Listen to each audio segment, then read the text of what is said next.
नांदेडमध्ये हेलिकॉप्टर निर्मिती प्रकल्प होणार म्हणून मार्च महिन्यात घोषणा करण्यात आली होती, पण या हेली प्लांट बाबत काहीच माहिती नाही असा पुनरुच्चार उद्योग मंत्री उदय सामंतांनी केला।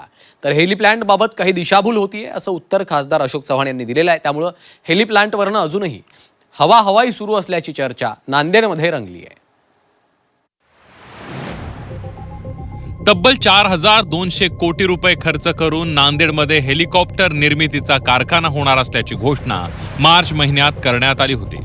महाराष्ट्र सरकारने या प्रकल्पासाठी रिटाव्हिया या प्रायव्हेट लिमिटेड कंपनी सोबत करारही केला होता। त्यामुळे खासदार अशोक चव्हाण यांनी मुख्यमंत्र्यांचे आभार मानत याबाबत 12 मार्च रोजी पोस्टही केली होती।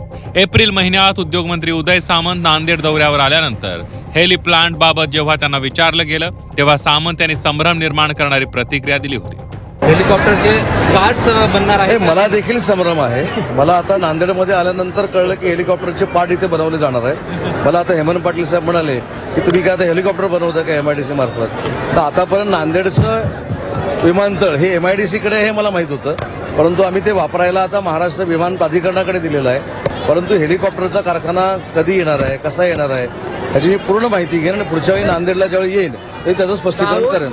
हेली प्लांट बाबत आपल्याला काहीच माहिती नसून तुमच्याकडूनच मला आता कळाल्याचं सामंत म्हणाले होते। मागील आठवड्यात पुन्हा उद्योगमंत्री नांदेड दौऱ्यावर आल्यानंतर त्यांना हेली प्लांटचे सध्याचं स्टेटस काय असा प्रश्न विचारला, पण यावेळीही उद्योगमंत्र्यांनी एप्रिलमध्ये दिलेल्या उत्तराची पुनरावृत्ती केली आहे। झालाय का प्लांट अजून, त्याच्यामुळे तो का झाला नाही आता त्याची माहिती घेतो। म्हणूनच विचारतो स्टेटस काय आहे, काही सुरुवात आहे, काही पाईपलाईन मध्ये आहे, होणार आहे। आता मला असं वाटतं की मी मराठी भाषेचा पण मंत्री आहे। माझ्या एका वाक्यातच तुम्हाला कळलं असेल की परत त्याची पुन्हा एकदा मी माहिती घेतो आणि परत आल्यानंतर तुम्हाला सांगतो।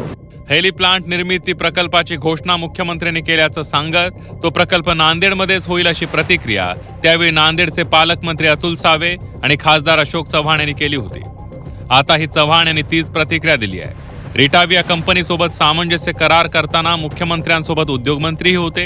मुख्यमंत्र्यांनी स्वतः घोषणा केल्याचं म्हणत त्यांनी या प्रकल्पाबाबत काही जण दिशाभूल करत असल्याची प्रतिक्रिया दिली आहे। पण ही दिशाभूल होते आहे काहीतरी।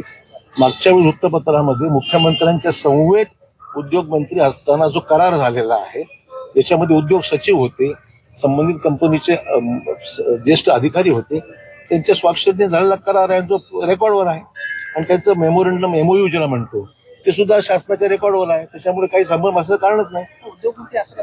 त्याला विचारा, मला माहित नाही, मला माहित त्याला विचारतो मी रेकॉर्डून तुम्हाला सांगतो अशी वास्तव जी आहे की पण मुख्यमंत्र्यांनी हे घोषित स्वतः केलं आहे।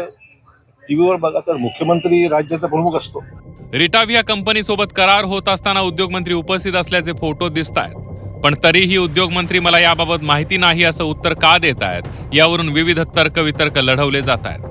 उद्योगमंत्र्यांना हा हेली प्लांट प्रकल्प नांदेडऐवजी दुसरीकडे न्यायची इच्छा तर नाही आहे ना अशी चर्चा आता सुरू झाली आहे। त्यामुळे स्वतः मुख्यमंत्र्यांनी आता हेली प्लांटवरून सुरू असलेली हवाई थांबवण्यासाठी स्पष्टीकरण देण्याची गरज निर्माण झाली आहे। सतीश मोहिते, झी 24 तास, नांदेड।